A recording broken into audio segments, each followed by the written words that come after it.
मुख्यमंत्री ममता बनर्जी के साथ बैठक के बाद आंदोलनरत जूनियर डॉक्टरों को बच्चे कहकर संबोधित किया मेयर फिरहाद हकीम ने। उन्होंने कहा कि जूनियर डॉक्टरों की अपनी स्थिति पर अड़े रहना दुर्भाग्यपूर्ण है। इस दिन मेयर ने कोलकाता नगर निगम में विभिन्न विभागों की विश्वकर्मा पूजा का दौरा किया। नगर निगम के इंजीनियरों के विरोध पर भी मेयर बॉबी हकीम ने टिप्पणी की।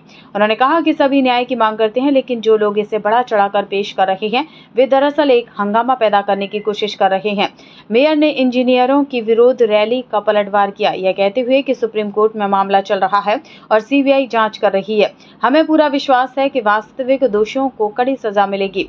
उन्होंने कहा कि साल भर में कई लोग पूजा के आधार पर अपनी आमदनी करते हैं और इस प्रकार की घटनाएं उनके लिए विघ्नकारी होती हैं।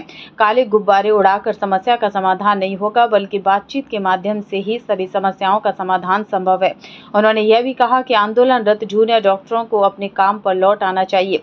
मेयर फिरहाद हकीम ने मुख्यमंत्री के साथ चर्चा के बावजूद जूनियर डॉक्टरों की स्थिति पर अड़े रहने को दुर्भाग्यपूर्ण बताया। उन्होंने यह भी स्पष्ट किया कि जब राज्य का प्रमुख कुछ कहता है तो यह प्रशासनिक रूप से लागू होता है और इसके लिए लाइव स्ट्रीमिंग या वीडियोग्राफी की आवश्यकता नहीं है। বাচ্চারা জানে না ফিরে আসা উচিত, যেটা কর্তব্য, যেটা শপথ, সেটা ফিরে আসা উচিত। আমরা 100 বার করে বলছি যে এর সাজা মৃত্যু ছাড়া অন্য কিছু হতে পারে না। আর বাদবাকি সব ব্যবস্থার আশ্বাস মুখ্যমন্ত্রী দিয়েছেন। এখন আর আমার মনে হয় না যে এটা চালিয়ে যাওয়া উচিত। তার কারণ দেখুন, গরিব মানুষ সাফার করছে, প্রান্তিক মানুষ সাফার করছে। যারা গভর্নমেন্ট হসপিটালে আসেন তারা প্রান্তিক মানুষ, গরিব মানুষ। তারা এসে হাসপাতালে আমি অনেককে এরকম ভর্তি করে যাদের আর অন্য কোনো উপায় নেই। আর্জি করে এরকম মানুষ ভর্তি হয় যাদের অন্য কোথাও যাওয়ার উপায় নেই। কিন্তু যারা অন্য অন্য হসপিটালে ডাক্তারবাবুরা প্র্যাকটিস করেন তাদের তো অসুবিধা হচ্ছে।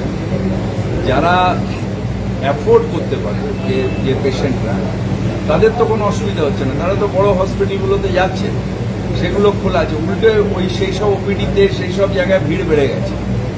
যেহেতু গভর্নমেন্ট সার্ভিস পাচ্ছে না অনেকে, সেখানে ভিড় বেড়ে যাচ্ছে। প্রাইভেট হসপিটালে দেখবেন মুনাফা বেড়ে গেছে। সুতরাং গরিব মানুষের ওপর এখন ওনাদের বোঝা উচিত যে দে আর সার্ভিং দি পুয়ার পিপল। সুবিচার হবে, বিচারের বাণী নীরবে নিভৃতে কাঁদবে না, কিন্তু তাদেরও বিচার করা উচিত এই গরিব দুঃখীদের স্বার্থে। একটা হুজুগ করছে, সুপ্রিম কোর্টে কেস আছে, সিবিআই ইনকোয়ারি হচ্ছে এবং আমি নিশ্চিত যে ফাঁসি ছাড়া আর তার নিচে কোনো দণ্ড যে অপরাধী তার হবে। সিবিআই তদন্ত করছে আরো কোনো অ্যাঙ্গেল আছে কিনা, সেই অ্যাঙ্গেলগুলো যদি বার করতে পারে ভালো, কোর্ট বিচার করবে। কিন্তু সেটা নিয়ে আজকের পুজোর মরশুম, যেখানে পুজো শুরু হয়ে গেছে, যেখানে গরিব মানুষেরা তারা কেনা বেচা করছে, যেখানে মানুষ সারা বছরের রোজগার অনেকের আছে এই পুজো নির্ভর, তাদের অসুবিধা করাটা উচিত।